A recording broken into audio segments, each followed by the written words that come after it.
వస్తున్నారు. ఇప్పటి వరకు మనకి 23 పాఠాలే అయినా ఆయన ముందు 32 పాఠాలు అన్నట్టుగా చెప్పాలి. ఇప్పుడు మీకు నేను 33వ పాఠం చెప్తాను. మరలా ఆయన ముందు కొత్తగా చెప్పి ప్రశ్నలు అడిగితే సమాధానాలు చెప్పాలి. సరేనా?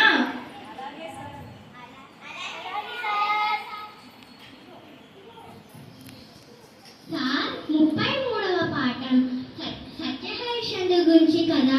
ఆ పాఠం చెప్తూ కూడా మమ్మల్ని అసత్యం పలకమంటాం భావ్యమేనా?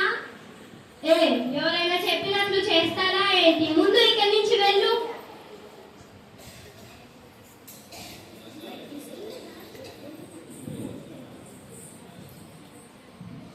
నేను ఇక్కడ నుండి స్కూల్